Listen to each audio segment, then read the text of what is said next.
It's funny you mentioned Chris Ducker. In last week's episode, we were just starting to talk about Chris Ducker, and I did not know Chris Ducker at all until I went to Social Media Marketing World in February of 2018. And the very first person I saw was somebody who I ran into, and they said, "Who are you going to go see?" And I said, "Well, I'm looking at this person, this person, this person." They said, "You got to go see Chris Ducker." And so I said, "Okay, I don't know who this guy is." I get in there, I'm listening to his spiel, and he's a Brit, so he's got an accent, and he's got the energy of a used car salesman. And he's up there and he's talking and he's got these sayings that he likes to throw out, like market like a magnet, attract the best and repel the rest. And I'm like, oh my gosh.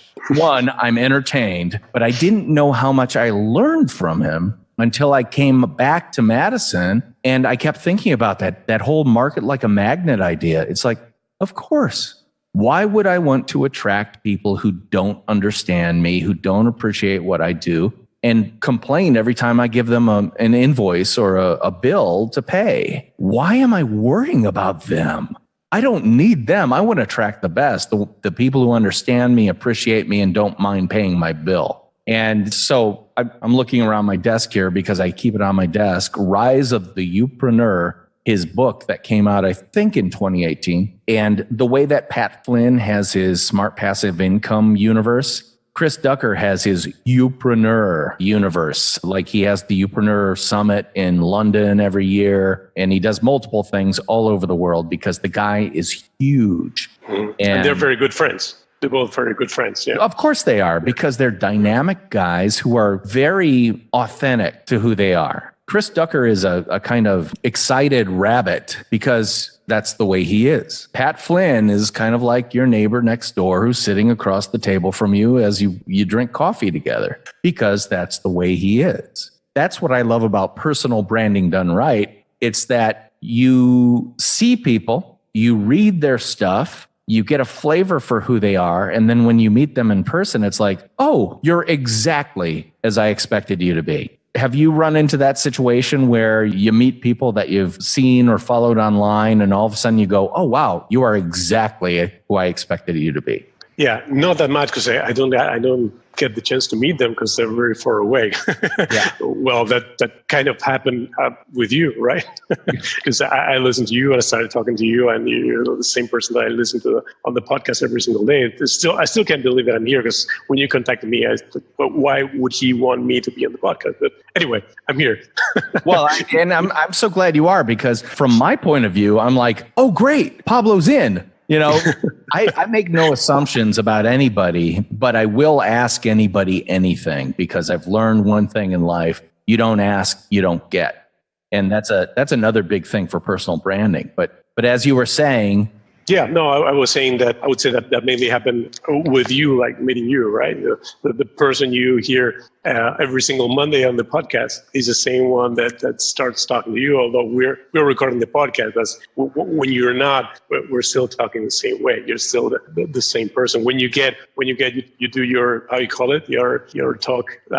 My Walk Talk brand. Yeah, my Walk Talk brand when I'm out walking Olive, my dog. Yeah. That's very natural, and it's the same person, right? And I think that's very important, as you say. That's being the right person and not caring, as you were just saying, that not trying to please everyone, right? You have to be you, and anyone that likes you and that's in the niche you're looking to impact. That's good. You're trying to get them to like you, but you don't have to try to have everyone like you, because that's almost nothing, right? Well, if you're trying to make everybody like you, you're going to fail. Absolutely guaranteed.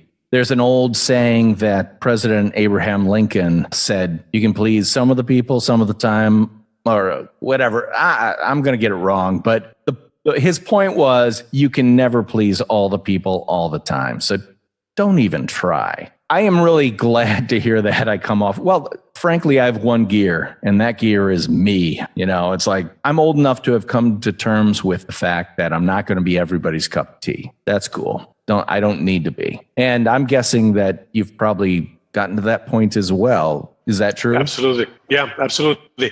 And I think that happens to us when you come from the corporate world, as I know you come from, and you always have to have some kind of way of speaking and doing things, and always trying to please someone that you don't really like or you don't care about. So I think at some point, and I think that has to do with things that happen around us and how the world is changing, but also with age. Yeah. And you get to a certain point that you say, okay, I'm okay with that.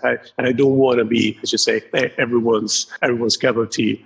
So what are you actively doing on social media as you begin your kind of journey toward whatever your goal is professionally as a personal brand that wants to be something more than just somebody else's employee? Well, basically, right now, I'm, as I said, gathering a lot of information. I've been gathering information for quite a long time, but now it's very kind of active and very strategic in the way.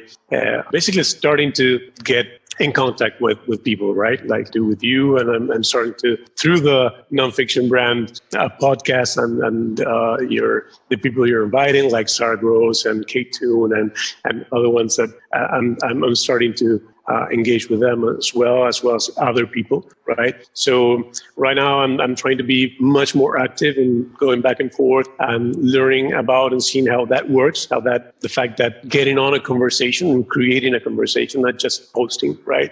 It's not just media, not just broadcasting information, but not just showing products, but showing the person behind the product, showing the person behind the company, and engaging, right? That's what basically I'm focused on learning more about, and how I'm seeing how that works, right? It's much better to have just one post, one video with 3-4 comments and conversations going back and forth than having, 200 likes on a photograph, right? Or 200 likes on a quote or a product, right? Yeah, I like to say that likes are almost worthless when it comes to what it gives you, the liker. It helps the person who posted, because the more likes they get, it's going to be wider, it's going to be shared more widely by the algorithm.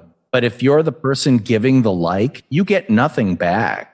Maybe a little bit of goodwill generated with the poster. But imagine instead, I call it the like plus.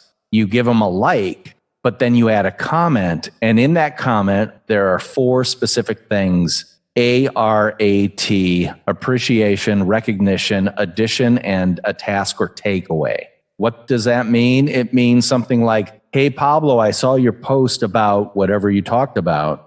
Really great ideas. Have you thought about doing this additional idea that is, talking about the topic?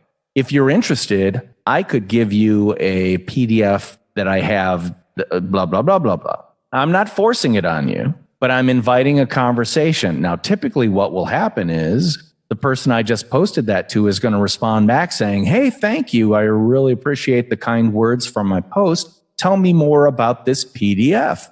And then we have a conversation about that. If we have a 5-entry conversation, that's worth more than 50 likes when it comes to engagement via the algorithm. And the thing is, by having that conversation, you create relationships. So again, Pablo, I'm pointing right to you. I asked you to be on this podcast because you built a relationship with me, and I found value in it. I found that you had something interesting to share, and I couldn't wait to bring it to the audience that the massive Nonfiction Brand podcast audience. Very global right now. Well, it is global. You have Australia, you have Argentina, you're covering the whole world. Well, and that's part of the strategy, because let me tell you, when you're on Tatooine, sometimes you've got to go to Dagobah, and sometimes you've got to go to the white hot center of the universe to get your credit. And for those of you who are listening who aren't Star Wars fans, I'm sorry, you need to get with the program. That's another thing we have in common, right?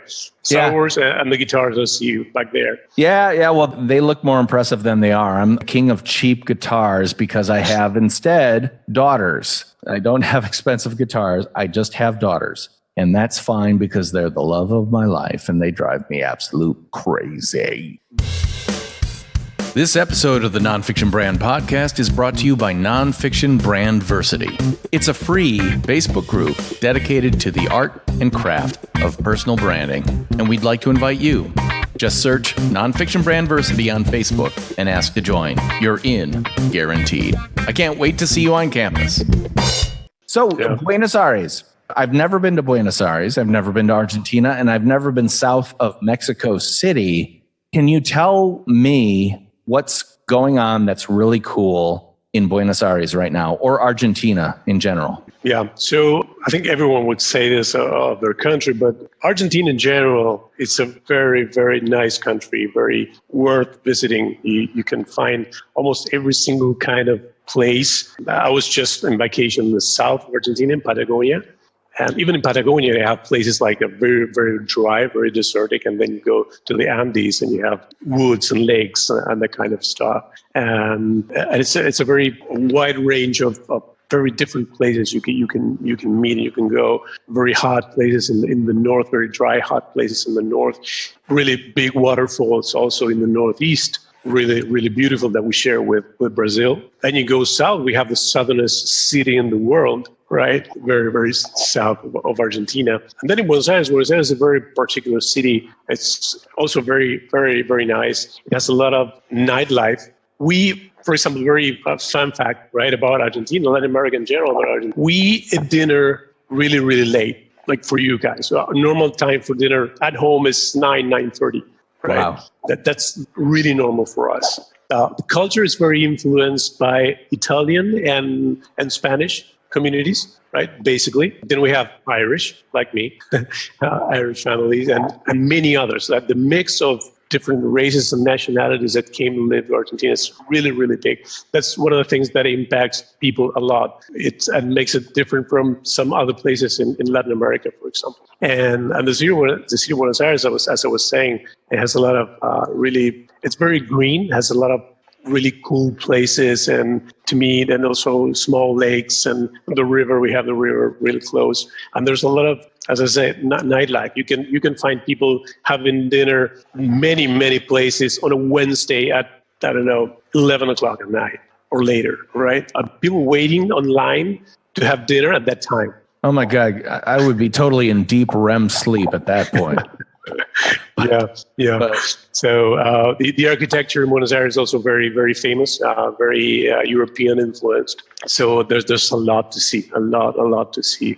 You'll be able to see it when we do the first road trip of your training here in Buenos Aires. Well, let me tell you, in Latin America. Let me tell you, you make it happen. I'll be there because, especially if I can take my wife Elizabeth, all this drama that I've got going on with the Nonfiction Brandversity and Nonfiction Brand Podcast, all this stuff, all that would dissolve in my wife's mind if I said, "Hey, honey, do you want to go to Buenos Aires?" Yes. But that's the goal, right? That is really the goal of, in my case, personal branding. It's not about money. It's about opportunity. It's about flexibility. It's about not having to worry about the day-to-day mundane stuff that can give you an ulcer or a heart attack by age 60. Or I'm saying 60 now because I'm getting closer to that than 50. Yeah, I'm on the back side of that, but so Absolutely. What is your ultimate goal? Can you paint a picture for what's in your head, kind of the dream, or what I like to call the soul hustle? A lot of people talk about a side hustle. I'm going to start a t-shirt company on the side while I got a full-time job. That's a side hustle. A soul hustle this is the thing I want to do that fills my life. What's your soul hustle? What's your goal? It's very related to what you just said. It has to do with freedom, right? When I picture myself, I picture myself like doing things more on my own, right? As I said, I consider myself a teacher, so that's what I want to do. I want to communicate and teach people what I'm learning, everything that I've been learning. I think that's no more space in my head and every single gadget that I have for all the information that I've been accumulating. I want to start giving, right? I feel good when I give. So that's what I want to do. And related to the other thing we were talking about, traveling, I want to travel and move around. I just don't want to commute back and forth to the office and just sleep at home, right? I want to be able to work at home or able to work at anywhere where I feel more comfortable. I feel much more comfortable working at a Starbucks than in the office normally. And I would love to be able to do what this teaching that I want to do, and pushing people in order to have their own brands and their own businesses, but doing that mainly through Latin America, right? That's what I think I consider my market and kind of my backyard in a way. Well, I want to underline something you said that is so important. Regular listeners of the Nonfiction Brand podcast will remember recent episodes with Leah and Dan Rowe, two friends of mine who are starting a brand new business. And they came up with a couple of words to describe each other that have helped center their vision and their business. In Leah's case, the word is coach. She is a coach. In Dan's case, the word is builder. He's a builder. Together, they're working as a coach and builder to build that business. But by having those words, they have the power to say no to things that are not aligned with those kind of core central ideas for themselves. Do you know how many times you said the word teacher in the last 5 minutes? Probably about 20. I think you found your word. That is the core, the DNA truth of Pablo Killian is teaching, to become a teacher. So creating programs, yes. Creating online processes and sales funnels that gets people into your programs, yes. Selling t-shirts that have funny sayings, maybe not so much, unless they relate to teaching idea. It becomes, in my mind, a sorting device. You know, it's like a decision tree on a flow chart. Yes, you go right. No, you go left. And it's very clear, and it makes it a whole lot easier to use what I love to call the most powerful word in the English language and a whole lot of other languages. No, I'm not doing that, because I am saying yes to a whole lot of other things that are completely aligned with who I am, the person I know I am, and the person I want to be. It's that old saying of mine, know who you are so you can be it. If you know who you are, Pablo Killian, teacher, that makes it so much easier to be Pablo Killian, teacher. So I applaud you for that. And you might want to get the word teacher tattooed on your forearm. Yeah, in several different languages, because you've got Portuguese right up next to you. You've got Spanish, and then, of course, English, which you are an incredible English. You speak English better than I do. My tongue gets a little fat, but... So what can the listeners of the Nonfiction Brand podcast do for you? How can we help you in your journey toward that teaching place you want to be? First thing I think I can think of right now is just connecting back, right? I'll be connecting. I'll be trying to connect with all of you and trying to learn from you, and just connecting back, answering questions and that kind of stuff. That's something they'll be doing. They have been doing so. It's been really great. So I think that's the first thing that I can think of. Well, let's make it easy for people by saying Pablo's name is Pablo, spelled as you would expect it to be spelled. But the last name, kind of interesting, Killian, Killian, definitely Irish. I mean, to be honest, if you were here in the upper Midwest of America and you had a restaurant called Pablo Killian's, we'd expect to have Irish tacos or, you know, or something like that. And frankly, there are restaurants like that that are this mashup of two very interesting cultures. So Pablo Killian, very active on LinkedIn. What other channels are kind of your top tier channels? I would say it's mainly LinkedIn. I've been out of Twitter for some time now. And I kind of use Instagram. It's more like family, and sometimes I share some of the things I learn. But I'm also trying to find out what's the strategy there, right? Trying not to bother too much people who are just wanting to know about my life and bashing them with other kinds of information. Are you doing any video at all? Not yet. That's what I need to do. I want to start doing it right now. I'm about to jump on that.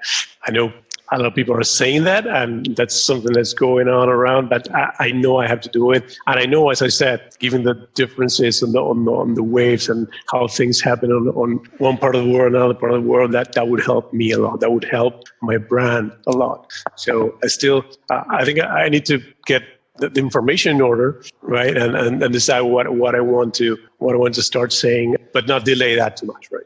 Yeah, and the key is don't wait till you got a huge pile of stuff to talk about. Just figure out one thing throw up a 1-minute video that's just letting people see who you are, how you talk, what you're like, and maybe a helpful tip. So you've seen my Walk Talk brand things. Do you know how long it took me to figure out my style? It's not hard to dig to find these things. You can go to my DP Knudten YouTube channel, and I think some of them are still up. I came back from social media marketing world where everybody was talking about video. And I tried a couple of different styles of video. Like, here's a sit-down video that's me talking about something I just saw. And here's another one where I'm trying to teach something. And it was like I was trying on shoes that didn't fit. And then one day, I happened to stumble on an Apple iOS app called Spark Camera. And that changed everything for me because it was the tool that fit my style that I had yet to develop.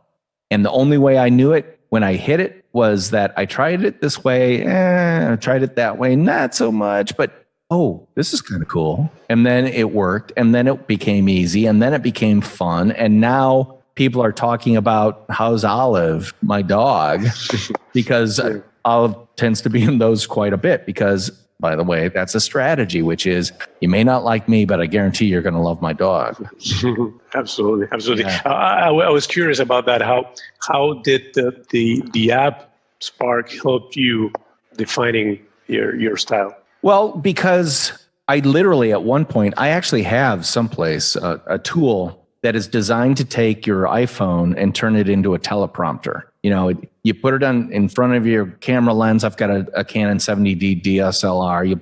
You plug it on there, and then you can use your iPhone, and it automatically scrolls the words. So I'm sitting there, and it's scrolling too slow. And so I reset it, and it's scrolling too fast. And I could never get it to the right thing, and it didn't feel like me, you know? So I spent $100, I think, US on this thing, and it works great, but not for me because it's not my style. I happen to be on YouTube, and a guy I follow who's a photographer happened to be doing a demo of this app, Spark Camera. And he got me when he showed the interface that allows you to record snippets, and it's like a circle, and you can trim off the front of the circle or the back of the circle. Like here, if I start shooting, I might say something like, I hold my finger on the screen, there's a pause, and then I say, and today the weather is pretty darn bad. And then I take my finger off the screen, it stops recording. That clip is just me saying, and today the weather is pretty darn bad. I can then trim off a little bit of the front, a little bit of the back, and then have all these individual clips all lined up. It's so easy and fast. What used to take me 4 hours to edit became 40 minutes to record as I'm walking my dog and get up. Plus, you know, I use the black and white filter. Why? Because nobody else is. And it also helps take some of the redness out of my old guy's skin, to be honest. Think of it as Instagram for video. That's what Spark Camera is. And if you haven't checked it out, if you have an iPhone, they don't make it for Android. Sorry, guys. But if you have an iPhone, check it out. $2.99 US in the United States. Don't know what it is in Buenos Aires, but it's cheap. And it may be the thing that allows you to do it. Because here's the thing. You don't have to do video the way other people do.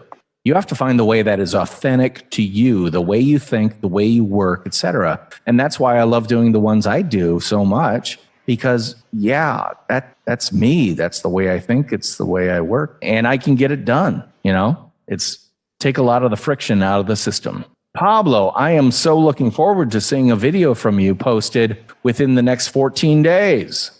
It will be, and you'll be tagged in it. Oh, good. And believe me, that's kind of the pressure I needed. Well, good. And here's the thing too. By tagging me and saying, "Hey, DP, check this out," I'm going to respond. And I'm not just going to give you a thumbs up like. I'm going to start. My goal with every comment is to create a conversation. And that should be your goal too. Every comment that you make, open it up as a conversation. It'll benefit both parties. And then all of a sudden you've created a relationship that can enable you to meet someone cool like Pablo Killian in Buenos Aires, Argentina. Hey, now I have a friend in Buenos Aires. I think that's pretty darn cool. And you got a friend on Tatooine. Absolutely. That's something I'm going to tell my son. Good. Is there anything else that I can do specifically to help you, Pablo? Not that I can think of right now. I'm more than thrilled of being here. I never suspected that you were going to ask me to be on the podcast when I started connecting with you. But this is kind of a proof of what can happen when you start engaging with people, right? Crazy things can happen. Exactly. And I want to give you an example. The Rotoma book, when it was just about done and ready to be published and stuff, I thought, I should really get someone to blurb it, someone to write a little quote for the cover and maybe the back of the book. And I reached out to two really big people. I don't know if you know Ann Handley, but she's really big in the content creation space. And the other person is Scott Galloway, who's the clinical professor of marketing at the New York University Stern School of Business, which is a top 10 business school around the globe. He's a huge guy. I sent out a PDF of the book to those two people thinking, they don't know me. I'll just try to write something charming and funny and maybe they'll be nice.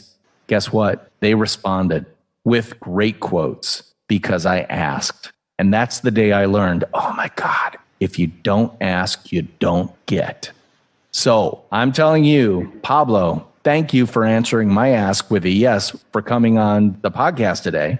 I'm so glad to meet you. And I encourage everybody who's listening to the podcast to link to Pablo Killian. He's the only Pablo Killian from Buenos Aires on LinkedIn, and maybe the only Pablo Killian in the world. I don't know that for sure, but just say Pablo Killian, Buenos Aires. And I will say that if the picture shows him a little bit light on hair, you got the right guy. Yeah, that's right. He's available on LinkedIn, and also he's a member of Nonfiction Brandversity. Yep. Yeah, I am in Facebook. Yep. So you can be too. Just look up Nonfiction Brandversity on Facebook, ask to join, and you are in guaranteed. It's free, it's fun, and it's for anybody who wants to take their personal brand or their small business brand from zero to hallelujah. Okay, well, thank you, Pablo, for being on the podcast. We're at the end of the second episode of 2, featuring Pablo Killian of Buenos Aires, Argentina. I want to thank everybody for listening. And again, hook up with Pablo via LinkedIn and Facebook, and especially Nonfiction Brandversity. For the Nonfiction Brand Podcast, I'm DP Knudten, and he is Pablo Killian from Argentina. Thanks so much for listening. Bye-bye.